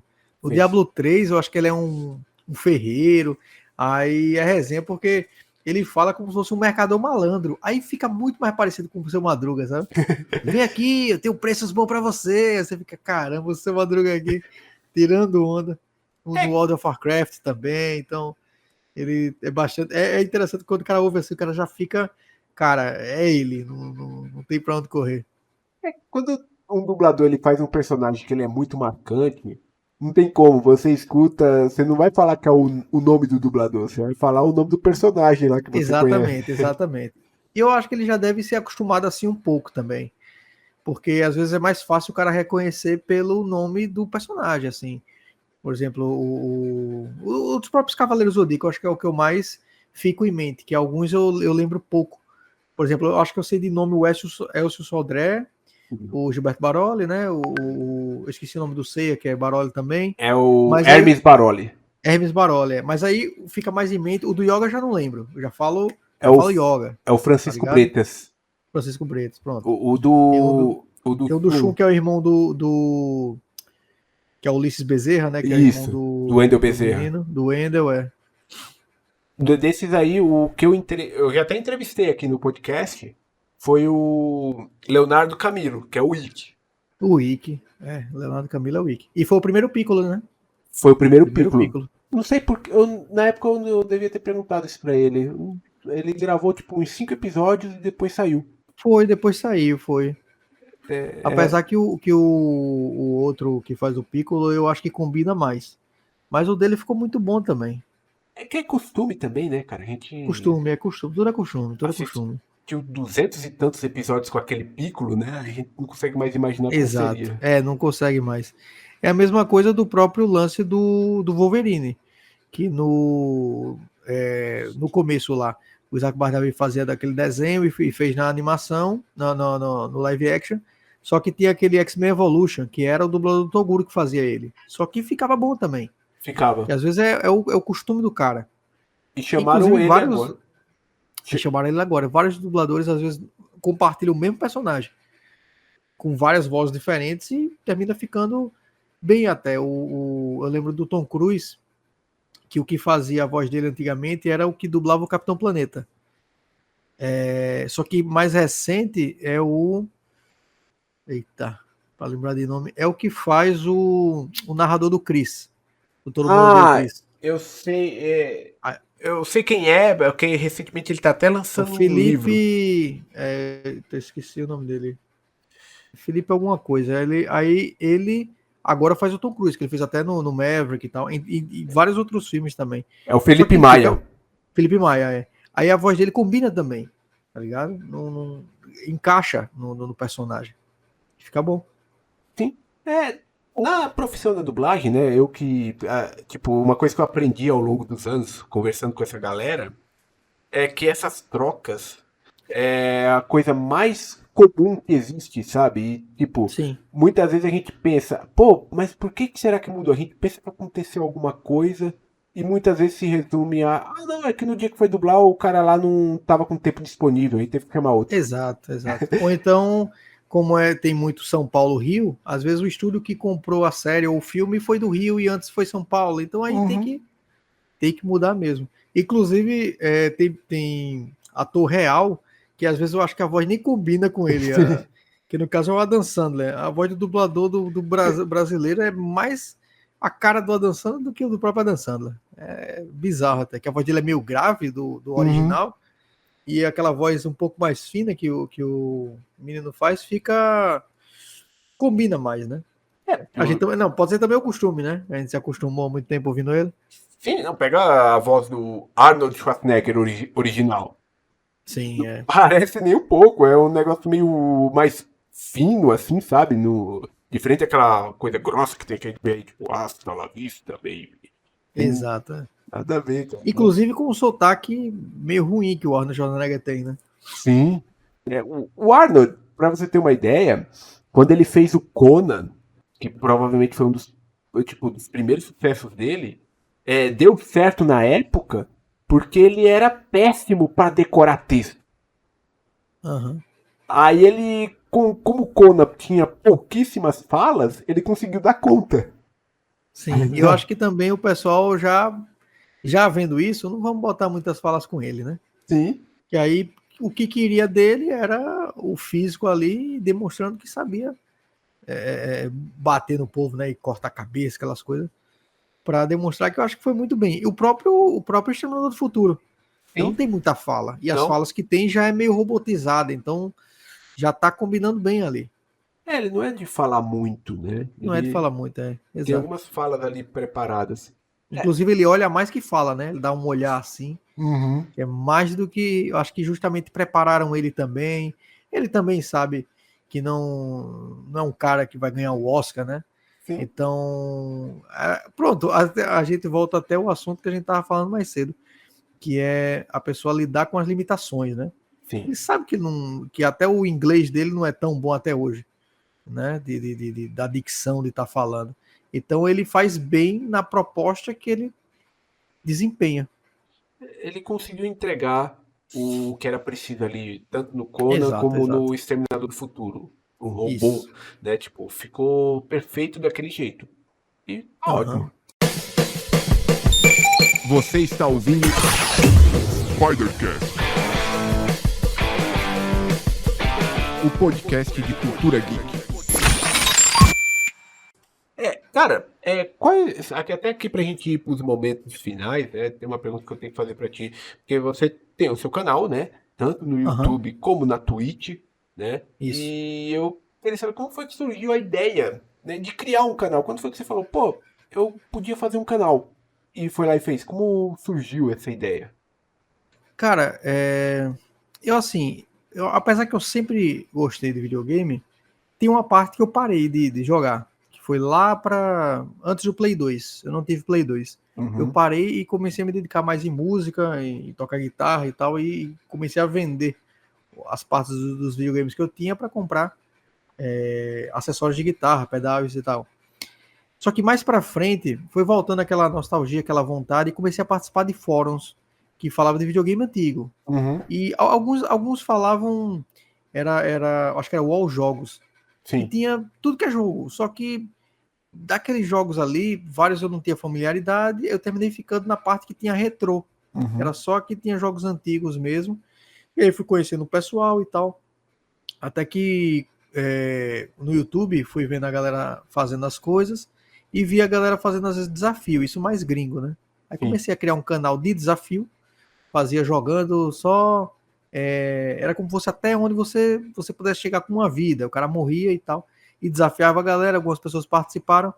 Até que eu conheci umas pessoas no Brasil que começou a fazer Let's Play.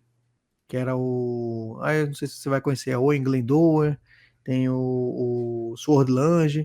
Que Já o ouvi pessoal que falar. fazia. Pronto, que é o pessoal que fazia séries de jogos que ele fazia tipo. Se for sei lá, Sonic, aí ele faz em 3, 4 partes e cada parte ele vai conversando com a galera enquanto tá jogando, às vezes explicando o que tá fazendo ou só batendo um papo. Eu achei massa, pô, cara, eu acho que eu posso fazer isso. Aí comecei a fazer de alguns jogos, só que com o tempo eu tava fazendo era um outro canal, que era o de desafios, tava meio confuso entre desafios e esses falados. Aí eu criei o canal GBGBR, que aí eu adicionei a Facecam, para ficar um pouco diferente, que eu inclusive peguei de um canal que hoje em dia ele é bastante conhecido, mas ele não era tanto antes não, que era o Cogumelando. Ah, sim. Ele, ele na época que eu comecei nesse GBisBR, que nesse outro, eu comecei assim, foi finalzinho de 2010, mas para esse outro canal foi 2012 ali na metade, que ele fazia lives já. Uhum. E aí o formato de lives é justamente aquele, né? A facecam ali, tem um chat embaixo e um layout e o jogo um pouquinho mais pro lado, já que o jogo é meio quadrado, Sim. ficava um pouquinho mais pro lado para não ter aquela barra preta, né, dos lados. Aí eu, cara, vou pegar esse formato também. Aí comecei a filmar numa câmera digital e comecei a colocar. Aí fui fazendo e fui seguindo, conhecendo a galera. Depois conheci o Owen, o Swordlange e tal. E aí fui entrando na comunidade, digamos assim, né, de retrô. E fazendo os vídeos inicialmente ou você já começou logo com lives? Não, fui fazendo vídeos inicialmente. Porque no começo a internet nem era tão boa. Aí bem Uhum. mais pra frente começou o lance de lives no. Acho que na Twitch eu tinha arriscado, mas não tinha dado muito certo, não. Começou lives no YouTube. Sim. Aí eu desisti, né? Eu disse, cara, vou começar a fazer. Eu comecei a fazer. Depois terminei indo pra Twitch também, né? Ficar fazendo lives lá. Hoje em dia saí de lá, agora tô só no YouTube. Só que o canal GBisBR é só de vídeos. E aí fiz um canal que é Lives do GBIG, que é só de lives. Para poder conseguir diferenciar do que eu faço. Porque dizem, né, que o algoritmo do YouTube ele não lida muito bem se você mistura lives com vídeos, né? Isso. Que ele bagunça muito o alcance do canal, né? Eu acho que ele bagunça, apesar que hoje em dia muita gente faz, mesmo canal grande. Uhum. Só que assim, no meu caso, eu acho que é mais difícil, porque, por exemplo, se for um canal como o Cogumelando ou o Velberan, que o Cogumelando faz, comenta um pouquinho de algum jogo, né? Faz uma análise, o Velberan ele fala um pouquinho mais de opinião e tal. Aí a pessoa que está assistindo é fácil diferenciar uma live de um vídeo, porque são Sim. coisas completamente diferentes, né? Um é bem mais curtinho. Já o meu, eu faço um vídeo, por exemplo, zerando um jogo em 3 horas, sei lá. Aí uma live eu também tô umas 3 horas jogando, às vezes até o mesmo jogo. Então, e no formato parecido ali. Então, Uhum. para quem tá assistindo, e não conhece o canal, é até difícil saber quando é live e quando não é, né? Quem não tá acostumado com o formato de live. Aí eu, desse jeito, achei melhor, não só pelo algoritmo não me lascar, né? Como Uhum. também para fugir um pouquinho dessa confusão. Eu acho que hoje em dia o YouTube está lidando melhor com isso, né? Eu Aham. vi por muito tempo era dessa maneira, né? Aqueles reacts que você tem feito ultimamente também, aquilo ali eu percebo que é em live, né? Sim, sim, sim. Aqueles reacts em live.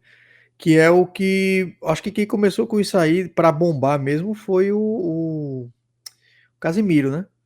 Porque sempre teve react, na verdade. Uhum. Só que a galera que fazia react era aqueles reacts passivos, digamos assim, né? Que o cara falava, vou reagir a vídeo tal.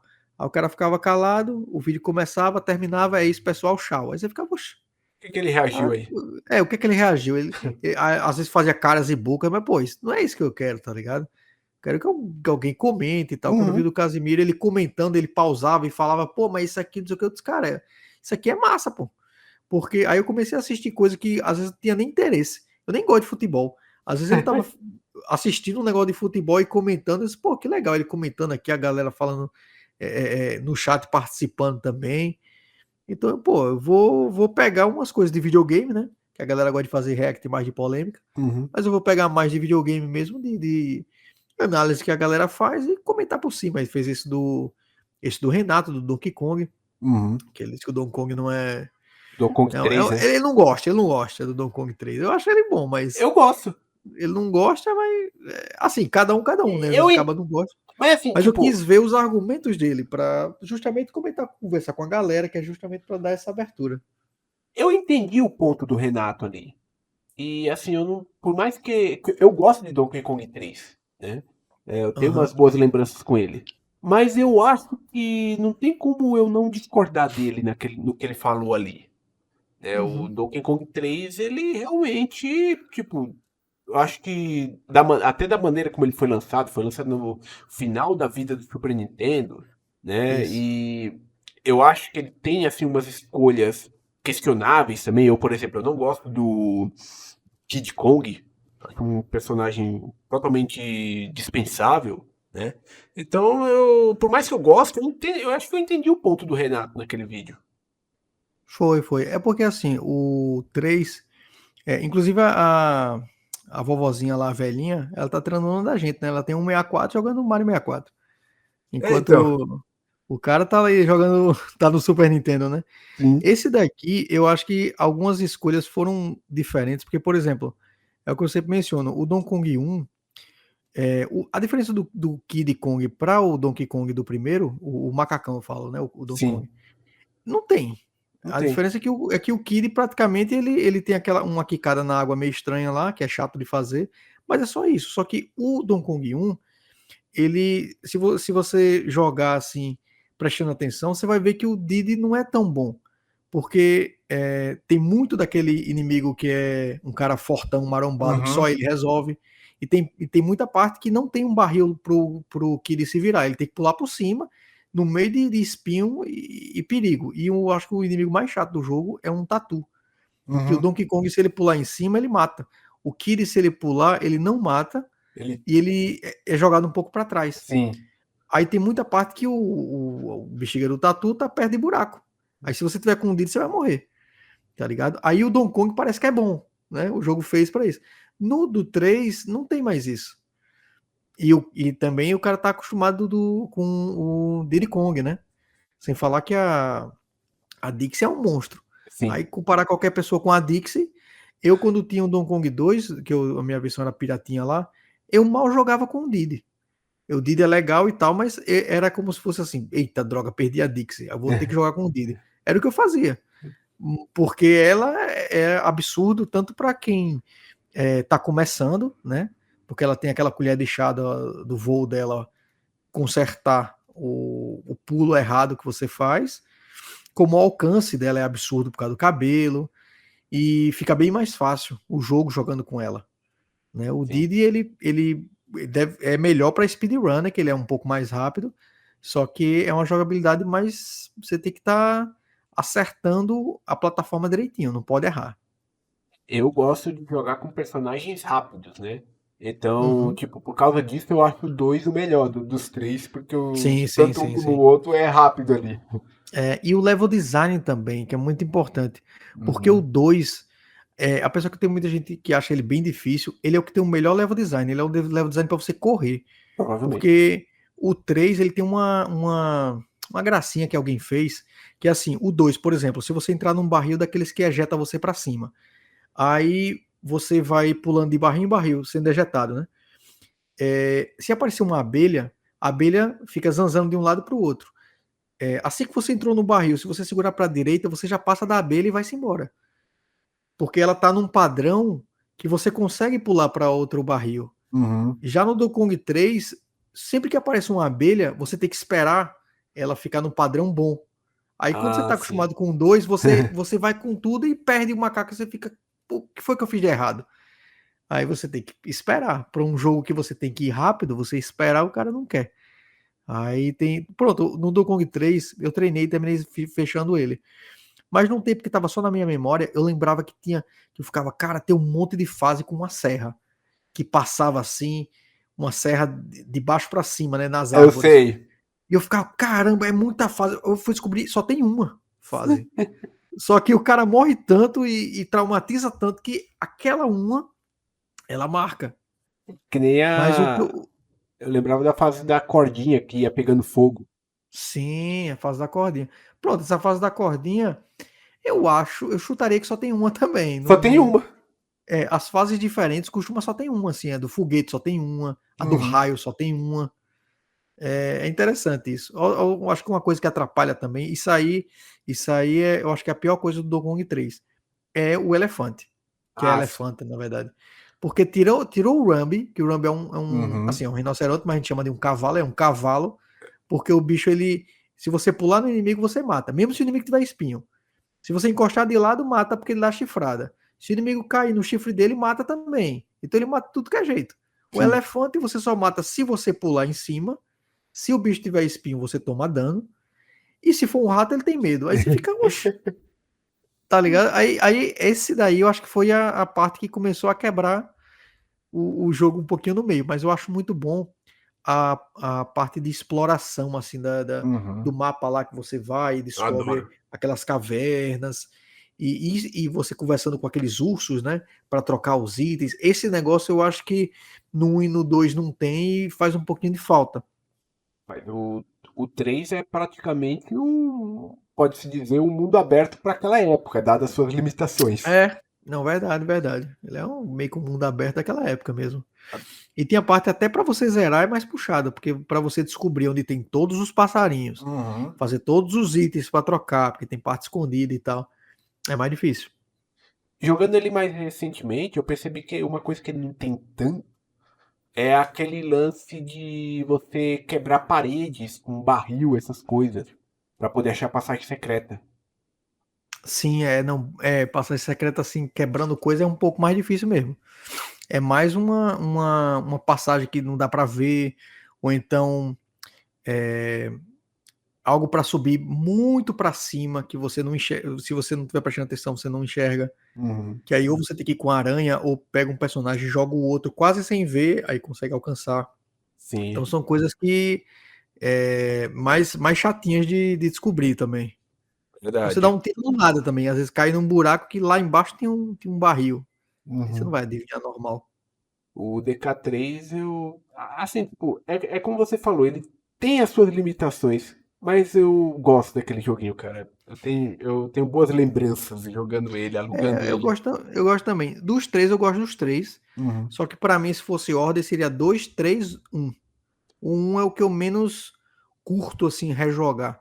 Porque eu acho que tem muita fase escura, com chuva, com ou dentro de caverna escura, você não tá nem entendendo direito o que tem ali também. Já o 2 e o 3 são mais interessantes as fases, o jeito que você explora, os chefes também. O primeiro eu tenho um carinho por ele, porque foi o primeiro dos três que eu joguei, né? Aham. E foi o único que eu tinha o cartucho, né? O 2 e o Ah, 3 sim. eu tinha que alugar. O 1 tava lá comigo o tempo todo, né? Aham. Então foi um jogo que me marcou muito. Na verdade, foi um dos primeiros jogos que eu joguei no Super Nintendo, antes de eu ter o meu Super Nintendo. Eu joguei na casa Hum, de um colega, quando eu olhei aquilo ali, eu achei um absurdo. E eu queria ter um Super Nintendo naquele tempo pra poder jogar Donkey Kong, né? E aí, sim. com passando um tempinho ali, eu acabei ganhando um e tudo mais. E foi um dos primeiros jogos que eu quis jogar. Então, assim, eu tenho um carinho absurdo pelo primeiro jogo. Mas, assim, se eu for analisar eles friamente, eu concordo totalmente. Ele é talvez de todos o que talvez tenha menos coisas. Uhum. Até porque não tem tantos coletáveis, né? O bônus você vai se você quiser. É, o bônus, Passa se você quiser, na verdade, porque se você encontrar, já tá contando, não precisa ganhar. com exceção de um. Ali Com que exceção você. de um, aquele ali é um bônus dentro do bônus, ali é doideira. Aquilo ali, cara, eu só consegui descobrir aquele segredo olhando na internet, anos depois. Não, eu também, ali é o que eu gosto de brincar, que é o Inception, aquele filme do Leonardo DiCaprio, que ele entra no sonho e entra do sonho do cara que tá já dormindo, entra no sonho de novo. É, É doideira, que o cara tem que entrar no bônus, ganha o bônus pra entrar no outro. tem que ganhar o É bônus de doideira uma demais. maneira ridícula, né? Porque você tem, Ridícula, é. você tem que ganhar E o. essa fase do bônus, eu acho que tem 5 bônus na mesma fase. É um dentro do outro, aí depois tem um logo depois. É cheio de bônus assim que você fica, caramba. Não, não, a dos 5 bônus é outra. É outra? É outra. Essa daí que tem essa fase é uma fase da fábrica, que é lá na Da frente. fábrica, da fábrica, é. Aí você tem que. Aí, tipo, você tem que ganhar o pior prêmio possível, que é o prêmio de uma bananinha. Sim, é horrível. É ridículo. Não, e você ainda tem que pular certo, né? Sim. Porque se você for andando com um barril, ele quebra ali e você Uhum. comemora com a banana e acabou. Você não passa. Aí É, você tem que pular colado na parede para ele entrar no, e não comemorar. É estranho até nisso. ali foi trollagem de quem tava desenvolvendo, cara. Tipo, Foi trollagem, não é possível. o cara olhou aquilo ali e falou, não, vou fazer aqui de um jeito pra galera não conseguir mesmo fazer isso aqui. Né? Que tipo, se eu não me engano, Donkey Kong 1 ele é 101% que você tem que fazer. 101%. Aquele ali provavelmente é o 1%. Então. Esse é tristinho de fazer. Aí tipo, a pessoa faz 100%, acha que fez tudo. Tá aqui, 100%, é isso. Exato. E o que me quebra nesse jogo às vezes é isso. O cara não tem como saber, a não ser que tenha jogado antes, ou se você prestar atenção naquela exclamação, né? Mas eu nunca soube disso na época. Porque o Donkey Kong 1 às vezes tem fase que não tem bônus, às vezes tem 1, tem 2, tem 3. Fica doido, pô. O 2 eu não lembro direito, mas costuma ser uns 2, eu acho. O 3 sempre tem 2 bônus. Só no último mundo, que cada bônus tem 3. Cada fase tem 3. Mas o normal é 2. Então o cara já fica em mente, pô, vai ter 2. Peguei um, falta outro. Aí já fica mais simples do cara pegar pra treinar, assim, pra entender. Aquela fase que tem, tipo, 5 bônus ali, é meio loucura. Você faz, tipo, acha 2 bônus. Opa, não é. Aí você faz 3, agora sim. Aí você vai, não é também. Acha Não 4, é também, exatamente. Não é complicado. E aí o cara começa a ficar paranoico, batendo tudo que é barril nas paredes, né? Pra tentar descobrir onde é que é. Caindo em buraco, tipo, morrendo, perdendo vida, porque às vezes tem uns bônus que estão escondidos. Às vezes é no buraco, exatamente. Às vezes é no buraco, tem isso mesmo. É complicado, né? Fez parte. A gente conseguiu. De alguma forma. Fez parte, verdade. Você está ouvindo Spidercast, o podcast de cultura geek. Eu quero, primeiramente, agradecer aqui você por ter cedido esse tempo por vir bater esse papo comigo. Eu gostei demais aqui da nossa conversa. Espero que para ti tenha sido uma experiência tão boa quanto foi para mim. E eu vou deixar aqui o microfone aberto para você fazer sua divulgação. Onde a galera pode te encontrar nas redes sociais, onde a galera pode acessar seu trabalho. Microfone seu. Pronto, obrigado. Primeiro, Alfredo, quero agradecer a oportunidade. Foi muito bom essa conversa. A gente sempre... É sempre legal que a gente compartilha experiências diferentes sobre os mesmos jogos, né? E a gente vê perspectivas diferentes, às vezes coisas parecidas, o que é sempre bom. A gente tá trocando essa ideia. Como forma de me encontrar, tem o meu canal principal, que é o GBGBR, que é o canal onde eu faço os vídeos. Normalmente vídeo zerando um jogo em um vídeo só. Às vezes estou fazendo também pegando uns pedaços de react de live. E o canal de lives, que é o Lives do GBG, que é no YouTube também. E também pelo Instagram, que é GBGBR. E lá é o que eu costumo mais... Assim, ali eu compartilho meme, eu gosto de interagir mais com a galera, é mais fácil de conversar um pouco. Só que o Instagram também é danado. Nem sempre ele bota as mensagens no canto certo. Aí é às vezes difícil de achar. Mas eu acho que é um canto que é um pouco mais tranquilo para conversar também. Apesar que no YouTube, o YouTube hoje em dia, quando o cara manda uma mensagem, já chega no celular, talvez seja até mais fácil. Mas esses são os cantos que eu tô aí por enquanto. Maravilha! E galera, vocês que nos escutaram até este ponto, clica no botão de seguir da plataforma de áudio que vocês estiverem escutando, né? Vamos ajudar a gente a crescer de alguma maneira. Também estamos no YouTube, deixe sua curtida, se inscrevam, ativem as notificações. Também me sigam nas redes sociais, Carvalho_Alf, tanto no Instagram quanto no X. Vocês podem conversar comigo por lá, acompanhar coisas do podcast, sugerir convidados. Se tiver ao meu alcance eu vou tentar trazer, se não tiver eu vou tentar mesmo assim, mas não posso garantir nada. E eu aguardo muito vocês novamente na próxima edição do Spidercast. Até lá! Você escutou Spidercast, o podcast de cultura geek.